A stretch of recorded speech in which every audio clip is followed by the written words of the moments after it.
Good morning, good afternoon, good evening, everybody. I'm guessing there are people from various parts that have joined in this morning. Thanks once again for taking the time for yet another webinar from the International Institute of Faculty and Research. For the last few weeks, we've been covering an interesting variety of topics. First, we spoke about the ECP program in depth. And then we had a very engaging session on the use of artificial intelligence in education. And last week, I had the opportunity to moderate a panel discussion with three academics, three professors of practice, each one of who comes from a very, very different background. And we put our minds together on trying to get a grip on what does it actually mean to be a professor of practice. And that session was a great learning experience for me. And of course, I believe it was for the participants too. But today we're going to take a very, very different track. I have the privilege of hosting for this session none other than Professor Rajendra Srivastava, someone who is extremely renowned as a thinker, writer, scholar, and teacher in the realm of marketing and strategy. He has been the former dean of the Indian School of Business, the former provost at Singapore Management University, and is currently Professor Emeritus at both ISB and SMU, and is the originator, the thought starter, the brainchild behind the International Institute of Faculty and Research, someone who wears the concept of promoting academics on his sleeve and is the executive vice chairman and dean at the International Institute of Faculty and Research.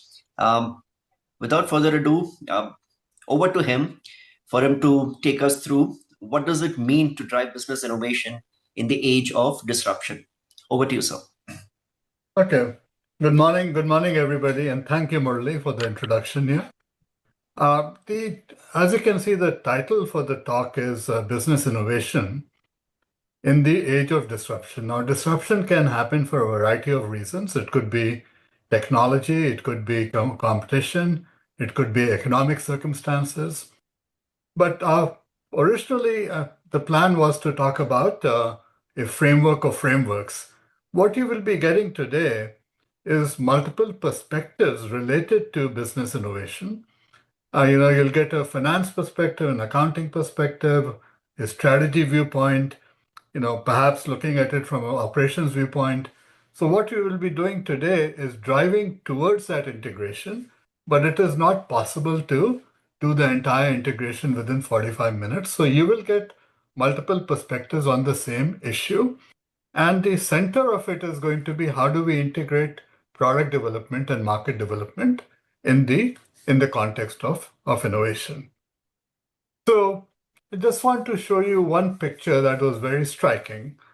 And this is related to ambassadors Mark 1, 2, 3, 4, and 5. And I happened to be in Washington, D.C. at the Smithsonian, and it is there I took this picture also of the ambassador. I asked the people at Smithsonian, what was the ambassador doing out there? And they had a garland, as you can see, around it. And I was told that it was the only car in the world that had an uninterrupted production run of 50 years. That, I will submit, is not innovation. It may be resilience, but it's not innovation. So what we want to do is we want to look at moving from a fixed mindset, moving towards a growth mindset, but looking at how do we change our minds and how do we navigate change. Now, this is very important because whatever may have happened in the first, let's say, 15, 20 years after independence is very different compared to the last 10 or 15 years. The growth rate in 2023 was 7.2%. It's now hovering more like 6% today. But what was happening is if we looked at the sectors and how they were expanding, what was happening is that the 7.2% growth rate was for India, but about 2/3 of that was going to the urban areas, which is 1/3 of the population.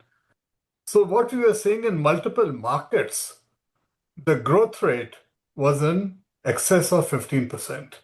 So whether we're talking about consumer electronics or we're talking about FMCG, white goods is things like appliances, what we were seeing is growth rates on 15 to 16%. Now, in this kind of a market, if one falls behind the competition, it could be that in 5 years, the market has grown by 75 to 100%. And you can't afford to sit back and not do anything. So these are some pictures I've taken over the last year or two. So this was at Holi, and this is Diwali, and it's not Mumbai, it is New York City. Diwali celebrated at New York City. The state of New York had declared Diwali a holiday. This was Diwali at Mumbai, and I was also in Sydney. And these Australians just don't know how to celebrate, so we're going to have to teach them how to celebrate properly. And so if you look at the mood for growth was there, the markets were growing, then we have had a little bit of an interruption. And so maybe these two people can get the act together and we can get moving on the path again. But the point I'm trying to make is that in a growth market, it is really, really important to make the investments because the biggest risk you can take is not taking the risk. And it is in this context that the framework of frameworks thinking becomes very important. And the reason, very simply, is that if you're conservative, let's say if your focus is on EBITDA, short-term profits, then that's an investment you're not making. So we'll come to that in a little bit, but in terms of changing mindsets, this is what I've been doing actually for the last decade in my business innovation class. I've been talking about the need to go up the value curve. There's not much value created by assembling a product, within the country. So while it may be providing plenty of jobs for the moment, assembling iPhones in India is not a high value added activity. When it comes to the iPhone, maybe 6 or 7% of the value is related to that. More of the value is created by research and development, through design, through customer solutions and customer services, and of course, through branding.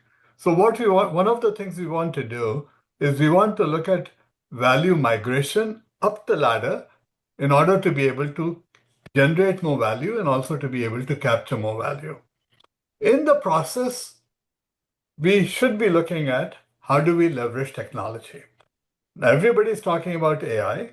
AI is simply a process by which we can better understand, what steps need to be taken. But, it's things like how do we manage technology processes with better information? So that has to be an element. And how do we move from a vertically integrated organization, which used to be the case for successful companies like General Motors?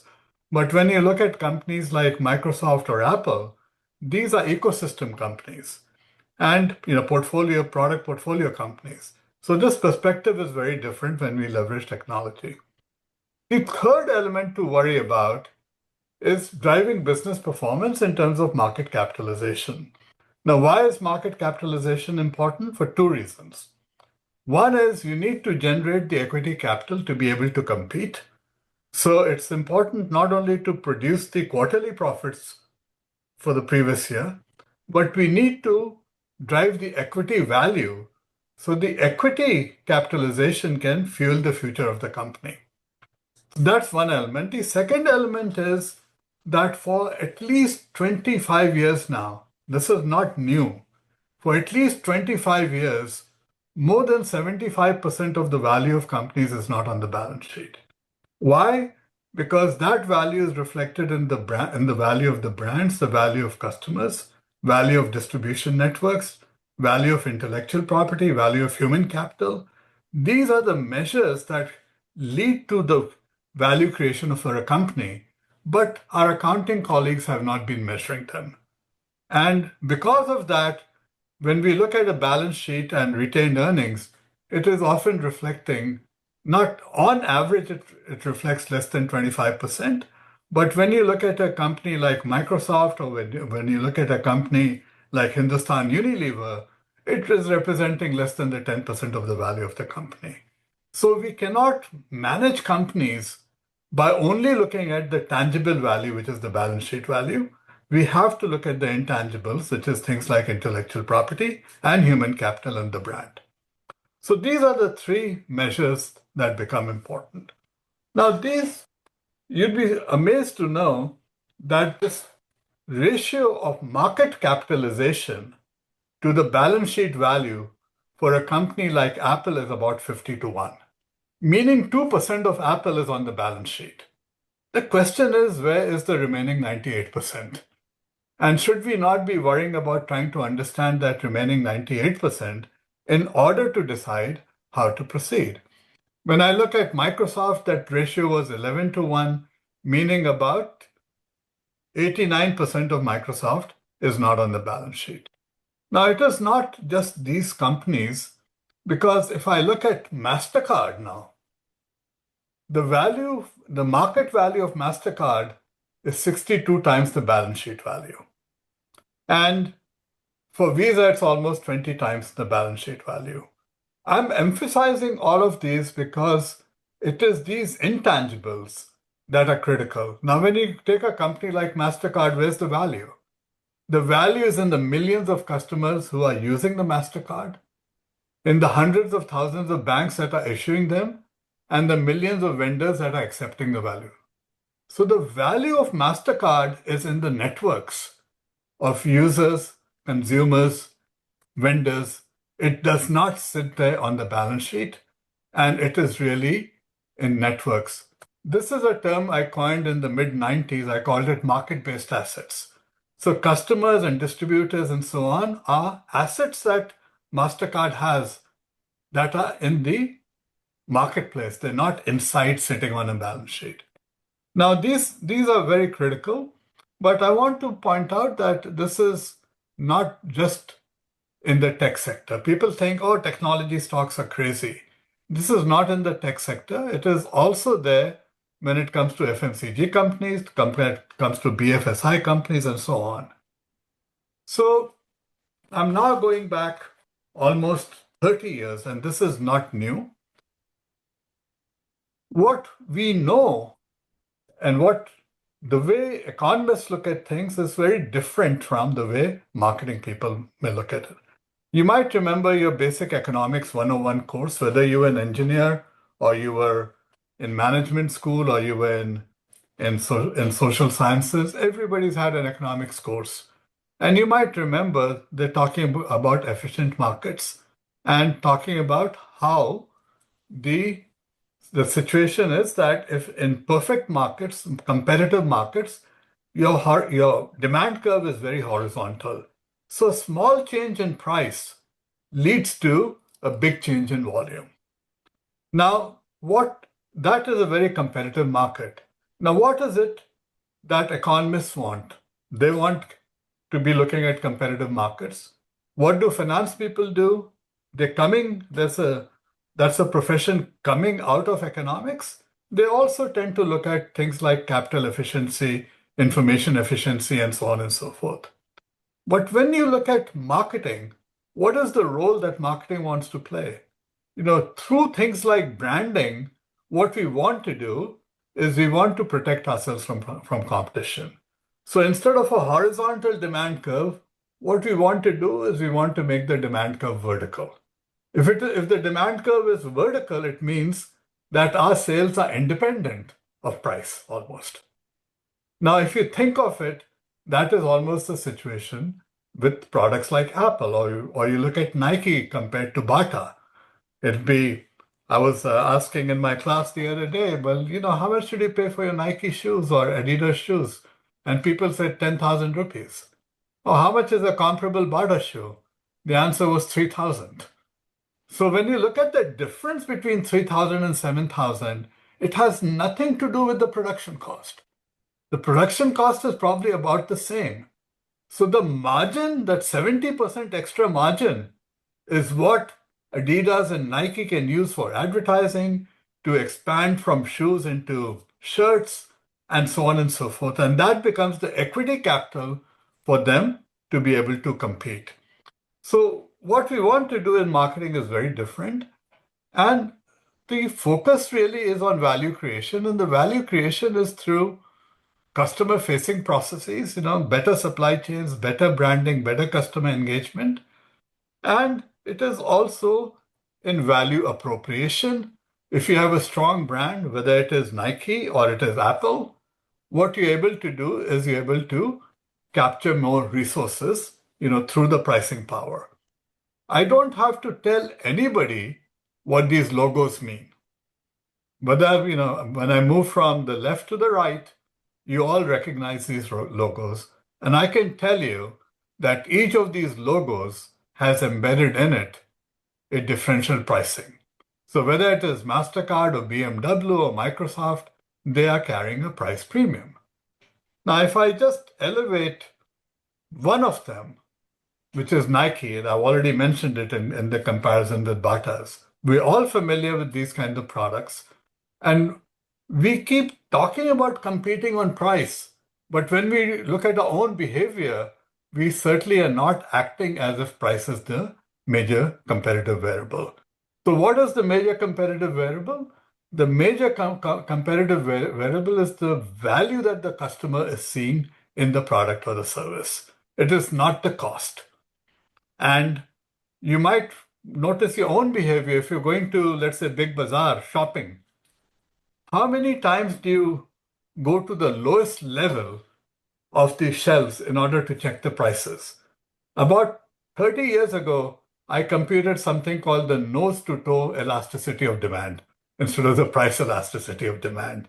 Simply placing the product at a nose level, at the eye level, compared to the toe level, leads to almost a 200 to 300% increase in sales. And that is telling you something about, preferences and habits. So moving on, when we look at the majority of business models, they are adopting something called the DuPont model.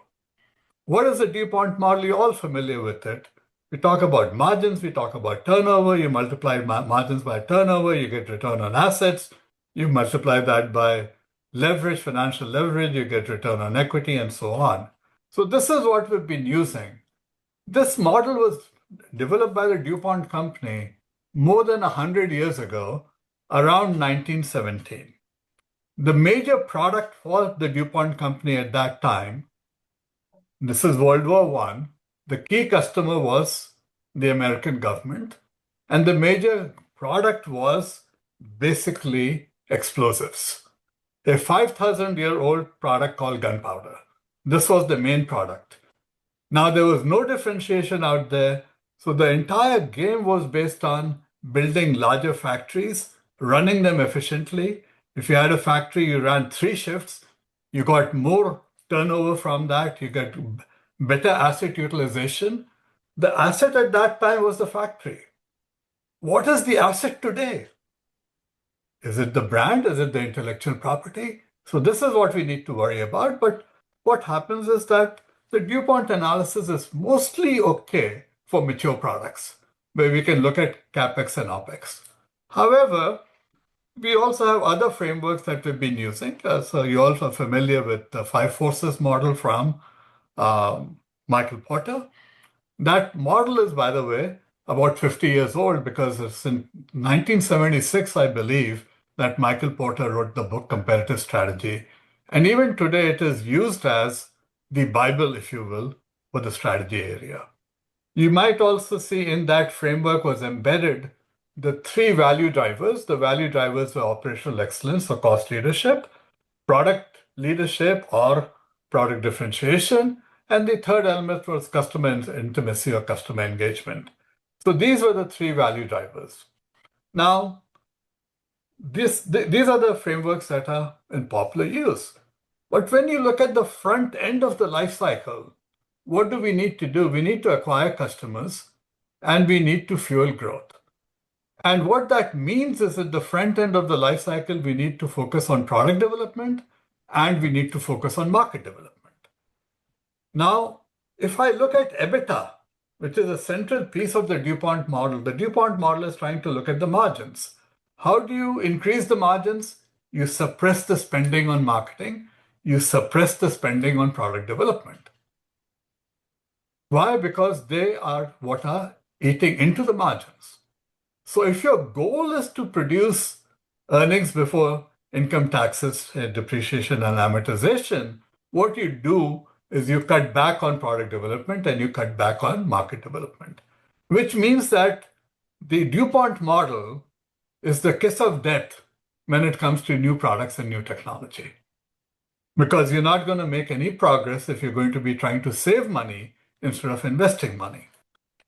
And about 6 months ago, I wrote a small piece on LinkedIn titled EBITDA Rest in Peace. I got 67,000 hits on that LinkedIn piece within half a day. So this is not only an issue that I'm talking about. People in industry are also frustrated because how do you drive growth? How do you fuel growth when the focus is on cost minimization? Now just think of the term labor cost versus human capital. Similarly, marketing cost versus marketing investment. Whenever I say labor cost, the brain says suppress it. When I say human capital, the brain says you got to nurture it. So it's important to make these connections. So the next question that comes is marketing an expense or an investment? In my opinion, it is largely an investment if it is at the front end of the life cycle where you're acquiring customers that are going to become the future sources of revenue. All right? And this is very well echoed in a paper that was put together by one of my namesakes, Anup Srivastava, who's the Canada Professor for Accounting. He compared the 20th century corporation with the 21st century corporation. And the 20th century corporation, the assets are factories and buildings and lands and inventory. When it comes to the 21st century corporation, the assets are brands, innovation, ecosystems, supplier networks, distribution networks. And this emphasis on reducing EBITDA, in order to succeed in the 21st century, what you have to do is you need to focus on growth. And that means that we need to be willing to invest in product development and market development that leads to the reduction of EBITDA. So it is not increasing EBITDA, it is reducing EBITDA that becomes important. And today I'll take you through multiple examples from India as well as globally, like Apollo Hospitals and TVS, etc., to show what this all means. But let me also start with Tesla. Now you look at this table, again I borrowed it from Anup, where he compared the 21st and the 20th century corporations, and I have added the third column out here, which is Indian companies. You might notice that there's not that much difference between the market capitalization of companies like Tata Motors, Mahindra, and Maruti compared to Detroit, General Motors, Ford, Fiat, and Chrysler is today called Stellantis. There's not much difference in the value. But when we start looking at the value of Tesla, Tesla is worth 15 times the value of General Motors. I looked at the value of Tesla last night. It was almost $1 trillion. And General Motors is still about $55 billion. So when you look at a Tesla, the question becomes, why is Tesla that much more valuable? And I'll take you through that analysis in just a few minutes. I was at a board meeting when I was talking about the growth of Indigo. At that time, Indigo was number 7 in terms of market value. And I said within 6 months, they'll be in the top 5. And I was told, no, that would not happen because, they would have to cross over Singapore Airlines and things like that. It took only 3 months for Indigo to reach in the top 5, and then it went to number 3. Also, we'll take a quick look at Amazon. We'll also take a quick look at Tanishq, which is a brand that is owned by Titan, which is a Tata company. Now, I just want you to think for a second. If you look at the value of Maruti, versus the value of Titan, what do you think would be the difference? Just just keep a number in your mind. I'm saying Maruti is worth about $40 billion. How much do you think Titan is worth? Don't don't Google it, but just keep that in mind. So what did Tanishq do? Basically, when I was young, my mother went to Chalk in order to buy jewelry for my bhabis to be. And I'm sure her mother went to the same place. And her grandmother went to the same place. But Tanishq came in and said, look, if you have your certificate of authentication, if you buy the product in Lucknow, we'll take it back in Mumbai or we'll take it back in Delhi. Now, what it did was it took a local market and it made it a national market, and it has now become an international market. So what happened? It is trust that expanded the scope for the brand. And so now Tanishq is global. And if we look at the market value of Titan, it is $38 billion, almost the same value as Maruti. And we would have never thought that would happen. Now, why has it happened? Is because of the willingness of people to pay for quality, the willingness for people to pay for peace of mind, and it is these things that are leading to value. Let me talk also about Indigo. People also refer to Indigo as the Uber of the airline industry. A lot of dynamic pricing and so on and so forth. So what did Interglobe do? Interglobe is the company that owns Indigo. First of all, they're at the front end of the S curve for India, the growth curve for India. The market is increasing. Jet Airways crashed and Indigo picked up the market share from Jet Airways. They've made considerable investments in aircraft. In 2018, they had ordered 250, and now they've ordered another 550 aircraft. So they've made investments in a growth market. They've made investments in asset utilization by using AI to do the logistics and pricing and scheduling and so on and so forth. And the Indian diaspora has helped expand into the global markets, because if American Airlines is coming into India and the passenger wants to move from Delhi to Patna, they have to rely on Indigo. So Indigo can go to American Airlines and say, I'll help you to go to Patna if you will help me go to London or you'll help me go to New York. So Indigo has been expanding. At the same time, they've also been doing debt financing. The numbers have been pretty cool. After the pandemic, the growth in revenue was 95% in 2022, about over 100% in 2023, and EBITDA grew by 800% in 2022 and another 109% in 2023. Over the last 5 years, the capital value for the company increased almost 300%. Then, of course, you know about October last year, we had a bit of a problem. And what was the problem? It was too much reliance on algorithms, on AI. So this is a company that was using AI. And let's say because of whatever reason, in the case it was an instruction from Ministry of Aviation, but that could also have been triggered by monsoon storm coming from the Arabian Sea. So what happens is that for each plane, they had about 14 pilots, and you need 2 pilots per plane. So they had absolutely no spare capacity.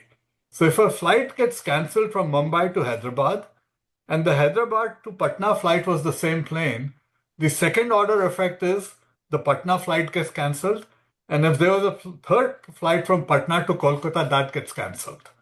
So it is these kinds of things that was leading to logistical problems that were being run by the algorithm. If you were a passenger, you lost your seat because your flight was cancelled. You checked into a hotel which was expensive because the hotel picked up the demand. And now you're trying to sign in again to get a flight the next day. And you find that the flight has gone up by 60%. That 10,000 rupee flight is now 16,000 rupees. So the marketing algorithm was not working with the logistical algorithm. It is these kinds of problems that you can run into if you don't use AI properly. Moving on to another company, this is TVS Motors. TVS Motors has seen a capital growth of 500% in the last 5 years. What are they good at? They're very good at technological innovation. They're very good at efficient manufacturing. Many of the European brands are actually being designed and manufactured in India. They're somewhere where Samsung was 20 years ago. They have manufacturing capability, they have design capability. What remains to be done is the branding, global branding. Now, in my opinion, it's going to happen because the company is on the right track. And what we see happening is they already have global presence. Now, when it comes to two-wheelers, what is the game? The game is that India is the largest market, followed by China, followed by Indonesia, followed by Vietnam, and so on. So if you're in the fastest growing market and the largest market, it definitely helps you. And on top of it, you're focusing on innovation. And on top of it, you're efficient. So now it is a question of building the brand. And I think this is a good bet. And the value of TVS, the market value of TVS to the balance sheet value is 20-1. So again, what we are seeing is the value of this company is in things that the accounting profession and the finance profession is not able to measure properly. So this is simply the growth rate. Now, what has happened is that these intangible assets are not confined to the tech sector.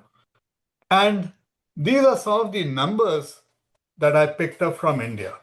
So when you take Hindustan Unilever or you take TCS or you take Dabur, all of these companies are selling about 12 times book value.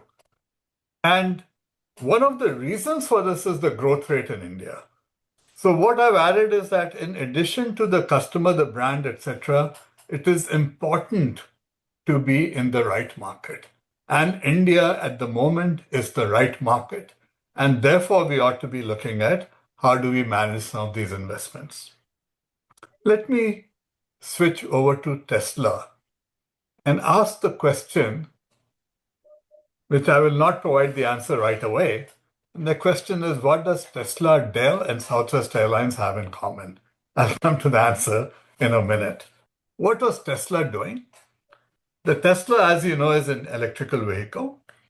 And just as a ceiling fan, goes from stop to rapid in literally a few seconds, one of the advantages of an EV is that it can accelerate much faster than an internal combustion engine car.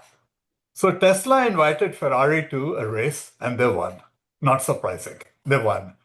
But what they were doing is they were building the brand initially. The volume was low. And what they were doing is building the brand by positioning it as an exceptional car with exceptional speed and acceleration. Then they did continuous improvements every year. They came down the experience curve. They got better quality at a lower price, and they passed it on to the customer. So every year they were reducing price and improving quality. Then they started sharing the Tesla patents. And other car companies that were going to use Tesla sort of built on that. They also built the ecosystem for charging stations and so on, and they got minor government subsidy. But the big difference was direct to customer. Just as you and I can buy a computer online, Tesla was selling cars online. Why was it such an important thing? Because the dealer costs are typically 15 to 18%. And in this case, that money fell directly into the margin for Tesla. And that is what led to the huge margins. But this is what Tesla did. They did product development and they did market development simultaneously. Normally, people develop the product and then they develop the market. This company said, in the interest of time, we're going to do both. And in effect, what they ended up by doing is something I call backcasting. The idea is this is what we want to achieve in the future. And this is what we're going to do to develop the product and to develop the market. And they made the future happen. So I'm using the term backcasting instead of forecasting. All right. Now, this is the financial footprint. On the right-hand side, you see Tesla in red. The closest competitor at that time was Toyota, which was 1/3 of the value of Tesla. And the other players are just very small when it came to market capitalization. So if General Motors is 1/15th or 1/20th of the value of Tesla, does it have the same resources to compete in product development? And the answer is hell no. All right. So where's the competition? The competition is probably going to be from the China side. Now, why did I want to talk about Tesla? If I go to what they were doing, product development, market development, all of these things were going simultaneously. So it was not a question of, are we going to do products separately, compared to the customer engagement? And these are the three principles that Michael Porter and other people, like John Hagel, etc., have used. But I have been focusing for the last 20 years on saying you've got to integrate these things. So this is not looking at one thing at a time, looking at cost efficiency or looking at product development. You have to do the integration. And this is what Tesla had been doing. And this is what the Samsungs of the world and the Microsofts and Apples have been doing. So rather than follow Michael Porter's framework blindly, what we need to do is we need to do the integration. What is helping with the integration is technology. Because by leveraging technology, you can actually produce better products at the same time, the lower cost product. So low cost products don't have to be cheaper, and higher quality products don't have to be more expensive. You can get higher quality at a lower cost if you manage the technology properly. So this is what is leading to the ecosystems and so on. And this is the kind of thing that the Amazons of the world are using. What is Amazon doing? They started with e-tailing or e-retailing. Then in the process, they developed the technology for the platform. And that became AWS. Cloud computing emerged from the retailing operations. And then they started providing, fintech services. And they also started providing streaming services to Netflix. And they said, well, if you're providing these services to Netflix, why can't we also add our own Amazon Prime Entertainment? And now they have gotten into healthcare and e-pharmacy. So what is behind all of this is technology. It's the same technology that is helping drive these multiple businesses.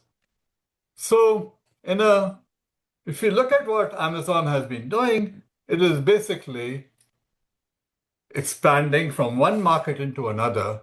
And when we look at Amazon Web Services, it's 16% of the revenue, but almost 60% of the cash flow that Amazon's been getting. All right. So this is some charts I was showing to some board members. It was only in 2025 that Amazon has caught up with Walmart in revenue. And you can see the orange line is Amazon revenue. The green line on top was Walmart revenue. So 2025, Amazon catches up. Now, what is happening, however, is EBITDA going to be driving value? Is Amazon going to be more valuable, or is Walmart? The answer you can see in the next chart is Amazon. The purple line here is Amazon. And the orange line at the bottom is Walmart. So I was showing this chart to some senior board members, and they said, Raj, this is not a fair comparison. I said, why? They said, you're comparing a retailer, Walmart, with a conglomerate, which is Amazon. So I was silent for 10, 15 seconds, and I said, whose fault is that? Isn't it the role of the board, isn't it the role of top management to begin to understand how technology is changing the world? And the way the technology is changing the world is that retailing is actually not that different from retail banking. Amazon can do everything that a retail bank can do. And it is the technology behind all of this that is gluing things together. And that is what we need to understand, that the disruption is that the market definition doesn't matter anymore. Amazon is a retailer, it's a healthcare provider, it is a bank, and it can be in all kinds of services. So, as time passes, I had written an article a long time ago, and what I was doing in that article, I was arguing that marketing is an investment, it is not an expense. And I'm saying the shareholder wants growth, the shareholder wants to make money faster, and the shareholder doesn't want that money to disappear. And what the shareholder wants to understand is what is the management doing in terms of strategic investments? That these three things are going to happen: making more money, making it faster, making sure it doesn't go away. And in making more money, we talked about, let's say, Nike, the margin. That's higher levels of cash flow. You take Apple, they have a strong brand. People, when Apple comes up with a new line, people line up to purchase it. The product is sold out within 6 days. So with the brand, with the trust, you're getting speed. And then we get the customer lock-in, whether we call it customer retention or we call it brand loyalty or we call it customer lock-in. That lock-in is making the company immune to competition. So when you have higher cash flow, when you have faster growth, and when you have your cash flows immune to competition, that is what is leading to market capitalization. And if I am right, Apple is the most valuable company today. I think it exceeded Nvidia. If I So Murli, I know that you're a fan. You might want to check it. And so what I was arguing is product market development are investments and not expenses. And I was arguing that marketing is therefore an investment. This paper is the only paper in the Journal of Marketing to win the award for the best theory, for the best impact on practice. And then over a 10-year period, it was judged to be the most impactful paper in marketing in 2007. This paper was published in 2008.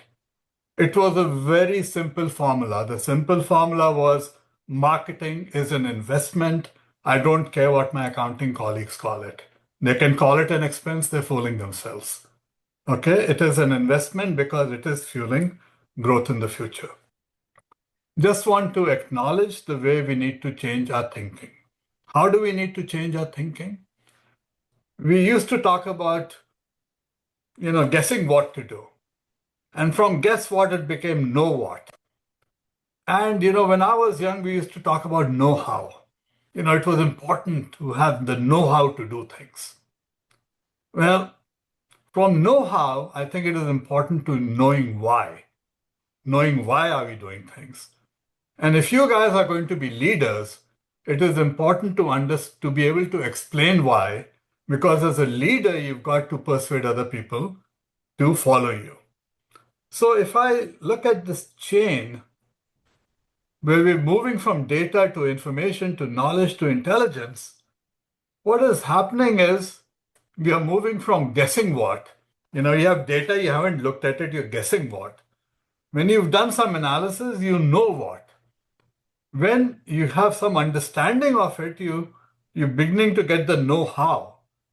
Then the intelligence stage, when you fully understand it, that's the know why. And explaining why is what leads you the ability to anticipate changes.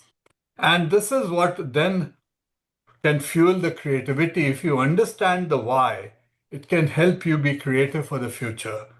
And this is not something that statistics can help you with. It is intuition combined with the understanding. So the sequence this way is forecasting. You anticipate the future based on the past. This is forecasting, and then you act on the forecast. Backcasting is you anticipate the future, and with purpose, you drive the future. And you make things happen because of the level of understanding that you have. This is the kind of thing that Satya Nadella and Elon Musk have been doing, and I've added, Rahul Saab from Indigo, from Interglobe. And so what we need to do as leaders is we need to drive the future. And in order to drive the future, we cannot do it from all the foundation data, because the foundation data will only contain foundation data. It does not include the future. So somebody has to have the frameworks to ask the right questions.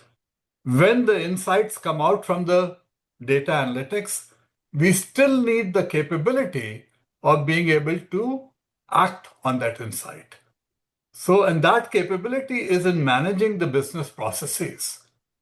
And in some cases, when a computer is talking to a computer, it can be done, it can be fully automated. But when it comes to health services, when it comes to hospitality, when it comes to wherever human intervention is needed, I think we need to also make sure that we are managing organizations that have the capacity and the capability of executing on the insights that we are picking up from the analytics. So let me stop at this stage, because what I wanted to do was to give you a flavor that we need to think how to combine operations with marketing, how to combine marketing with accounting, how to take accounting to task if necessary, because using a 100-year-old model, which is based on tangible assets like property, plant, and equipment, does not work today. And unfortunately, what we are doing in many cases at the board level is still using those frameworks. I sit on several boards, and I know that this is what is happening, that we have to report on a quarterly basis what is happening. The call reports have to come out, etc. These are legal requirements. And unfortunately, what happens is that we focus what we see, and what we don't see, what we don't measure, we don't focus on. And when the price to book ratio is 10-1, we are focusing on 10% and not the 90%. So you guys all stand warned. And if you later on we'll dig deeper into it, and pretty soon we'll release a report on the framework of frameworks. And but I could not cover it in 45 minutes. So I think I've gone over my 45 minutes, Murli. So over to you now. Thank you, Prof. Again, you've left us with a teaser, as you always do, wondering what else we would need to learn from some of the points you mentioned. But for the purpose of all the participants, let me just try and summarize 3-4 key bullet points, which at least are my takeaways. And then I'd want you to kind of project that into what does that mean for some of the modules we have at ECP. Number one, a lot of existing management theories in today's world have to be questioned, because if a bulk of the value of the firm doesn't lie in tangible assets and plant, machinery, and so on and so forth, but instead lies in the intangibles, our frameworks of accounting are not appropriate for this kind of a business. That's point number one. Point number two, when the notion of the business model itself is evolving from one company thinking of it as a pipeline vertically integrated to a deeply networked platform business model, again, conventional management thinking gets challenged in that perspective. Number two.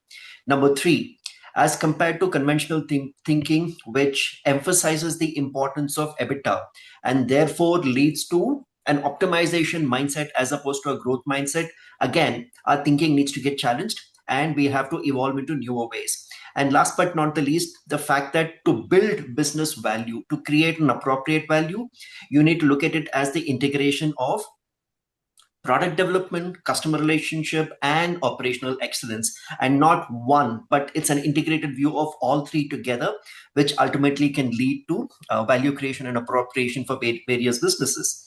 We've also seen multiple examples. Stuff that you've analyzed quite deeply. I know what we again saw was a sneak preview. We saw Indigo, we saw Tanishq, we saw TVS Motors, we saw Tesla. We've got some understanding of how they have thought through and gone through their entire uh, migration curve across the entire value chain.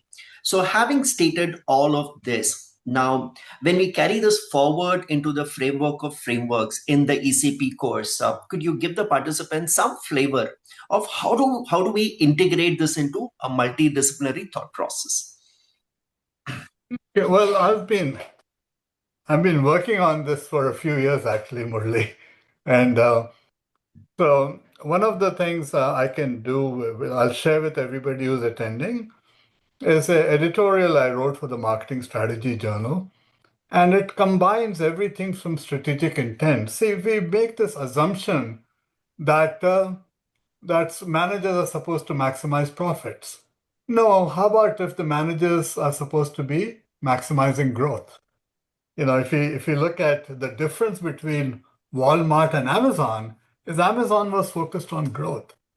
How do these things? So we start with strategic intent, and then it needs to move to the what is the current mode of value creation, value appropriation, and this is definitely multidisciplinary because you cannot separate branding from distribution, and you cannot separate distribution from pricing, and you can't separate pricing from product development.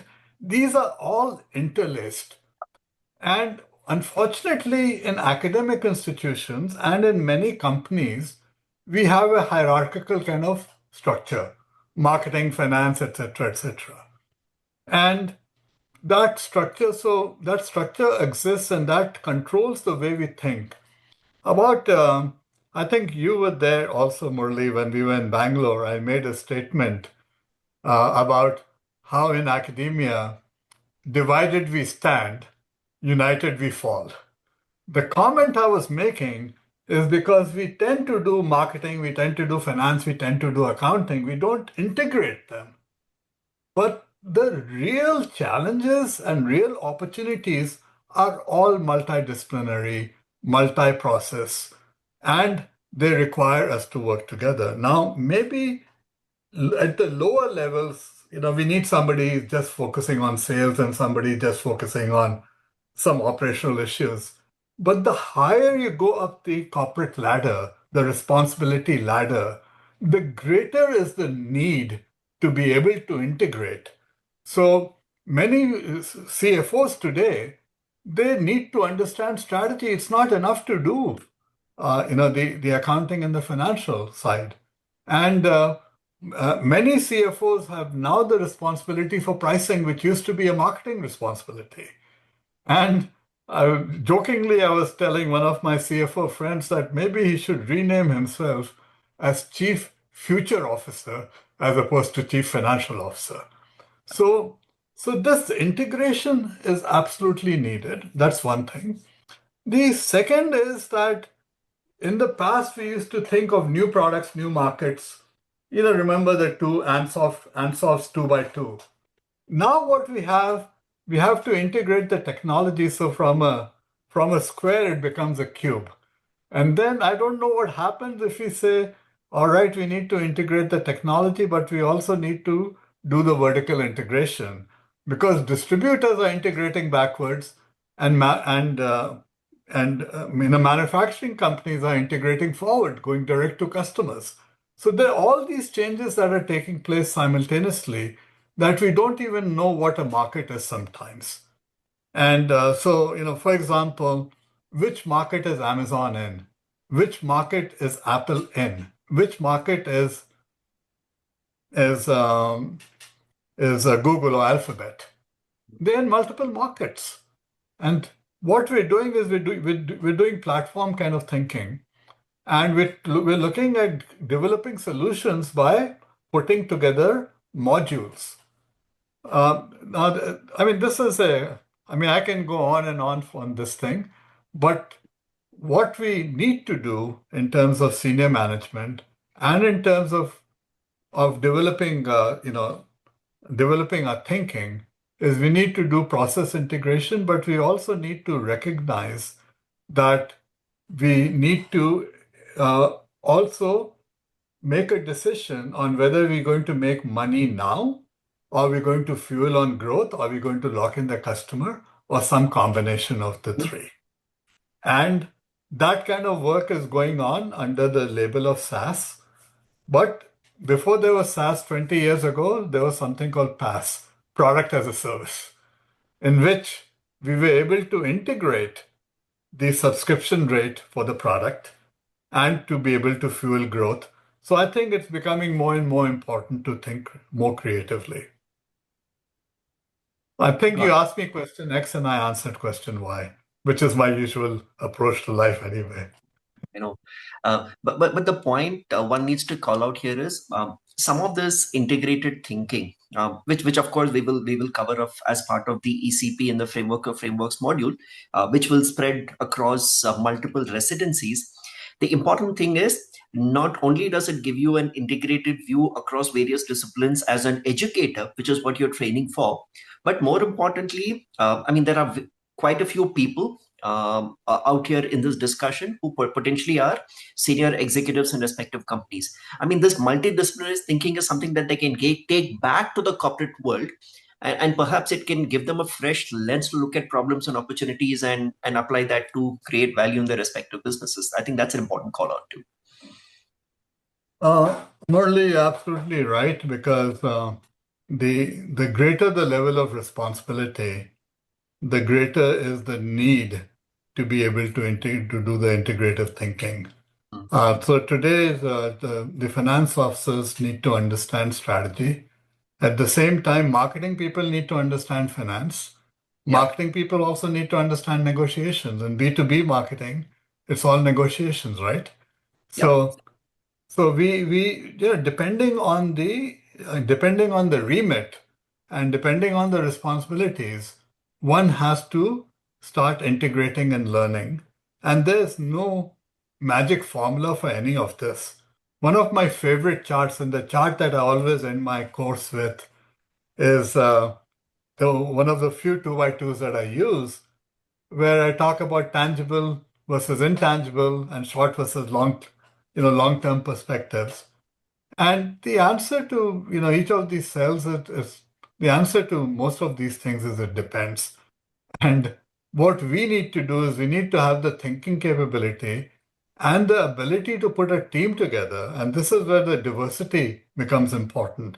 It's not just gender diversity.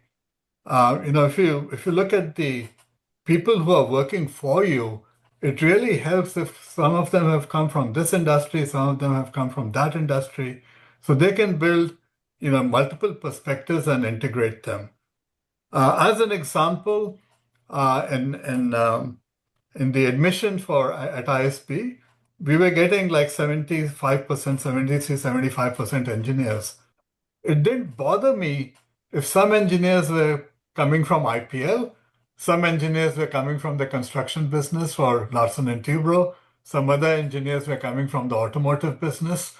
So as long as they had diversity in experiences, that is what is needed sometimes to be able to come up with a better solution. And the ability to put a team together that will be doing the integration becomes very important. So we have a few audience participant questions. Why don't you just turn this over to the respective people to ask those questions, because they'll be able to present it in a much better manner. Let's just start with Lokesh. He's got a short one. Lokesh, do you just want to come online and ask your question?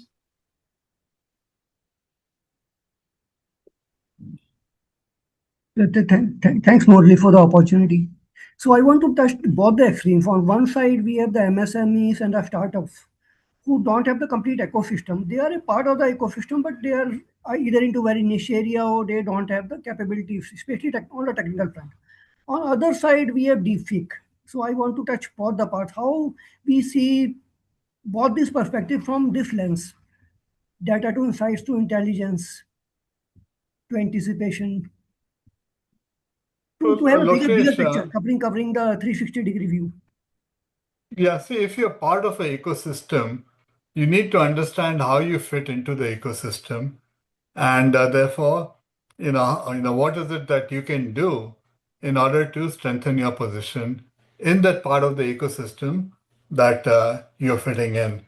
Because generally, what we'll have an enterprise level company, and then we will have smaller companies that kind of fit into it.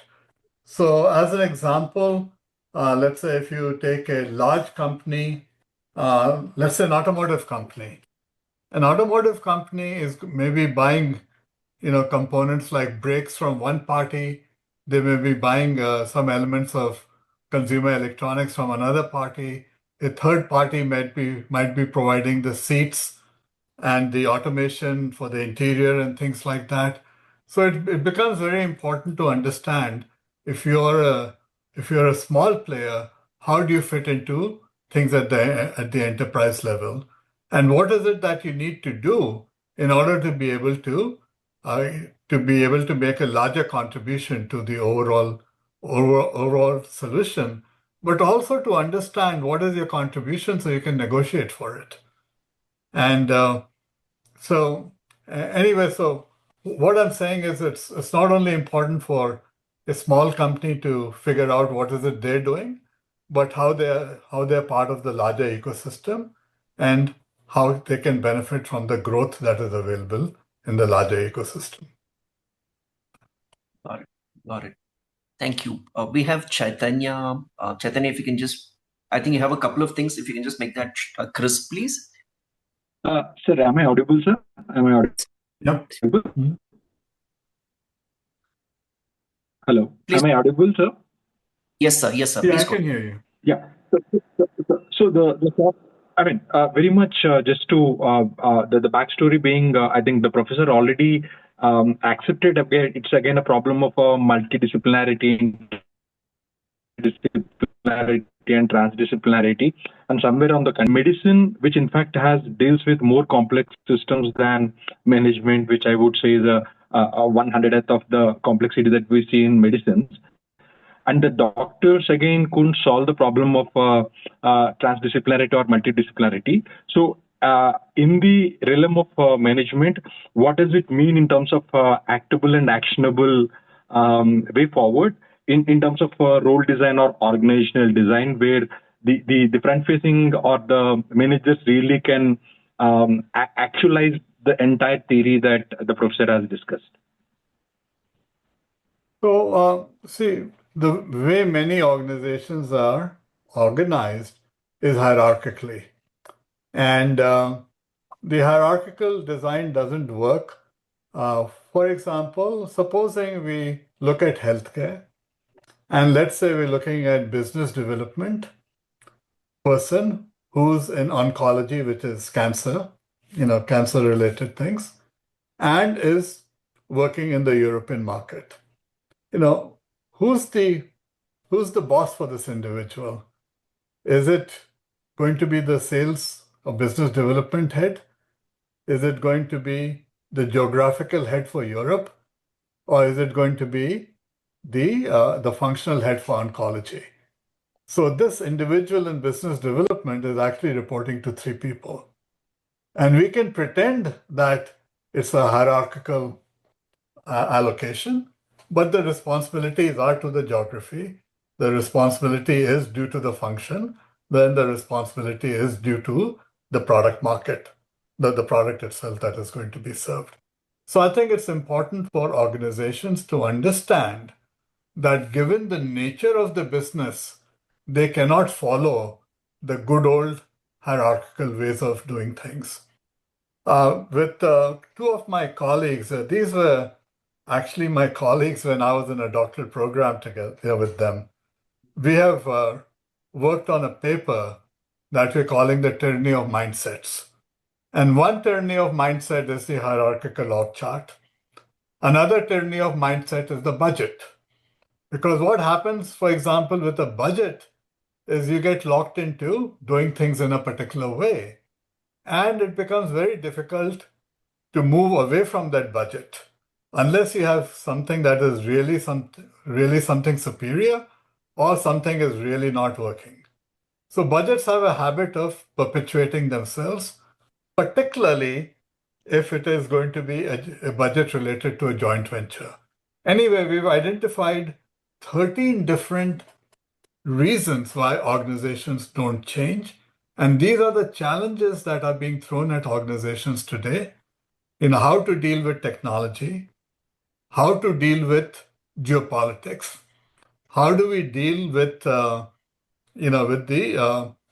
with the attack in your product market coming from outside. So, for example, you could be producing an internal combustion engine car, and the attack is coming from a hybrid, automobile, and that could be very different. So I think it's becoming more and more important to be flexible, and flexibility and agility sounds very good on paper, but most people are happy doing what they were doing yesterday. And therefore, it becomes important for the organization to drive change. And so somebody was asking this question about culture. Culture becomes very important if these changes are going to be made. And this is an ISB story more than anything else. When I first came to ISB as dean, and I would run into people at airports, and they would say, that once they found out I was dean, a very frequent comment was, "Oh, we love your students." And I would say, "Why?" And sometimes the response was because they know how to get things done. And, how do you get things done? It's teamwork, it's collaboration. It is not all functional learning. And so those aspects become, the cultural aspects become very important dealing with change. Thank you. Maybe we can take a couple more. We're already 10 minutes over time. And in case people want to drop off, feel free. We might just continue the discussion a little bit more. Given there are questions, we have Kadar Basha, Raj, Deep Swarup, any of you, please feel free. This is now open. Everybody can participate. It's no more. Murli, can I? Please go ahead. Professor, thank you so much. Another fantastic session. Really enjoyed it coming back to class again. I've been struggling lately on another important topic that's been coming up, which talks of the productivity paradox, especially with AI and all coming in. And now we talk today of value paradox. This is what it extended. When we say something like Walmart versus Amazon, etc., I'm just thinking of, let us say, a retailer in India with the kind of Q-commerce ability that is now available in India because of the low cost of resources. Doesn't it change the equation on how a value needs to be built and delivered? That it's not the one size that fits all countries, all markets. In addition to know what and know why, it should also be know where. I agree with you entirely. What is happening is that the India model is replicable with some modifications in countries like Indonesia and Brazil. It doesn't work in the US because of the high cost of labor there. So you're absolutely right. And so the things that are evolving in India, for example, if what's different about India compared to the US, let's say it's the Kirana stores, if I'm talking about distribution. And with the Kirana stores, in play in India, it is possible to set things up so as a consumer, as a buyer, you can identify which Kirana store is closest to you. And at the same time, the vendor, could trigger and say, if you go to this Kirana store, then you can get 10% off. Now, if I'm a Kirana store, I've got a vendor supplying the product to me, and it's also supplying the customer to me. It becomes a very different kind of a business model. So some of these things that are happening in India are actually being carried over to places like Indonesia and Brazil and Mexico. And So the innovation is in the process, the innovation is not the product, so to say. And it's already happening. Now, what is not happening is, for example, we're very fond of the India stack, UPI and NPCI, et cetera, et cetera. We're very fond of it. And why is it not expanding rapidly out of India? Is because the competitors, the platforms in the other countries, basically Visa and MasterCard, which are credit platforms, they're worth billions of dollars. They're not going to play over and roll over dead. So this idea that because we are the cheapest and the lowest cost doesn't win, because if the focus is on convenience and on networks, then the value depends on building the network. The value is not based on the lowest cost. So some of these issues need to be brought in. And so it's going to take a little bit of time to develop. But one problem that we have to think through is how to change the way in which we ourselves compete in global markets. And it's important to understand, what this functionality is. Let me give you a very simple example. Supposing we take video streaming services, Netflix. Then if a company like Netflix or Amazon Prime Entertainment increase the monthly entertainment fee from $10.99 to $11.99, and if it is 100 million households, I'm keeping numbers simple, that means $100 million extra per month. And if it is 12 months, that's 1.2 billion. And if it's a price earnings multiple of 25, that is a value of $30 billion. Now, supposing Amazon Prime increased the monthly fee from $10.99 to $11.99, and if those payments have been authorized from your debit card as automatic payments, most people don't even know it. It happened to me. I was talking through this example, and I discovered my monthly payment had gone up from $11.99 to $14.99, and I didn't even know it till I looked it up.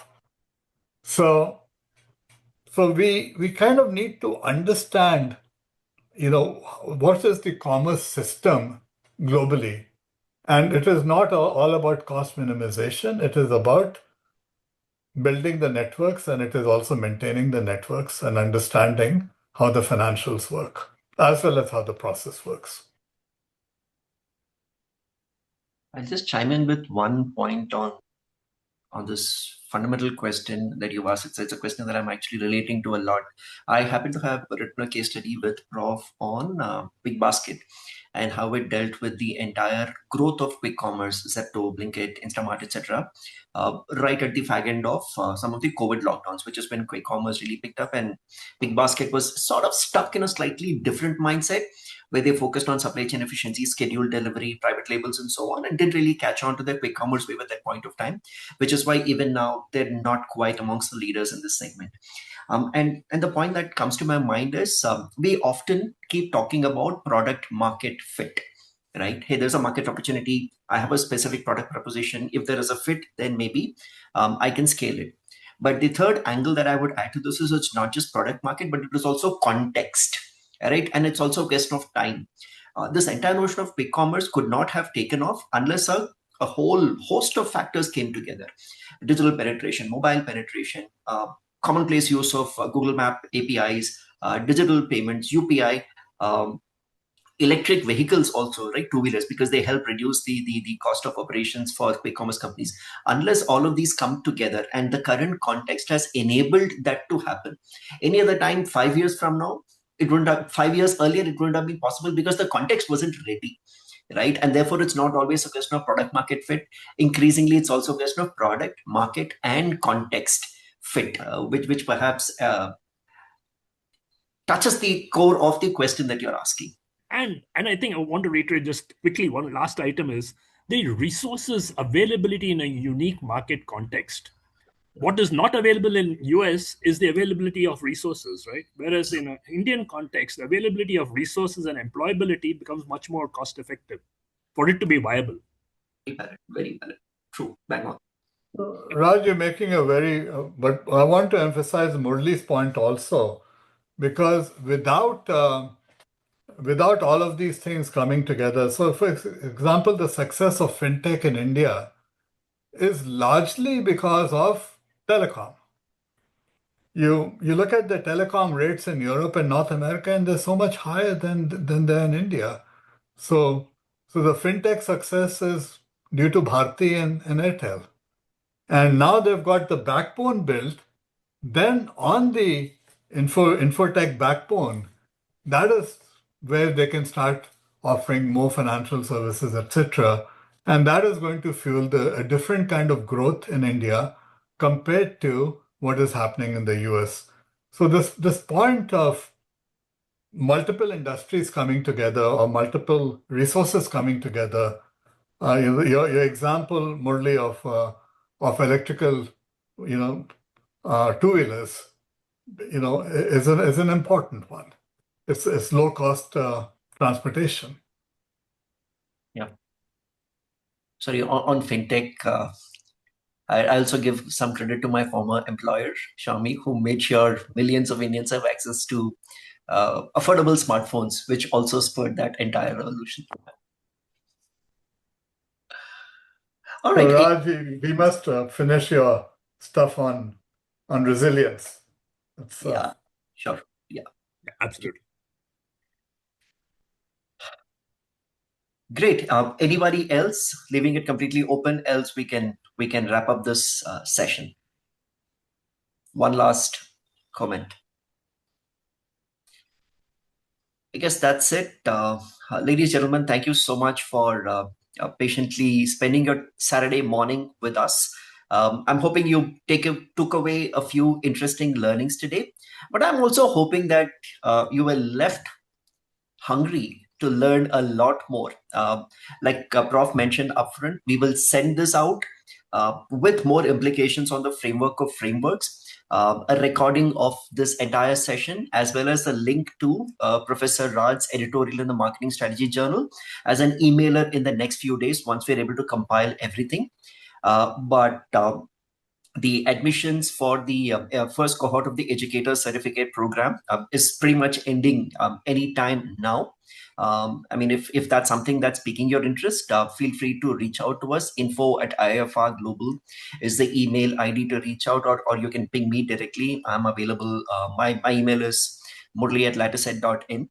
Feel free to reach out to me, and then we can have a conversation and see whether your capabilities, your interests will fit what ECP has to offer, and whether you can see yourself as an educator in the future. We'd be happy to have a conversation with you and guide you in the right direction.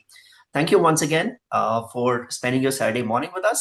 I hope this was useful for you. This was truly enriching for me. Professor Raj, thank you. Thank you for putting this together. Like I said, you've left us thirsting for more. Good luck and have a wonderful weekend ahead. Take care and bye-bye.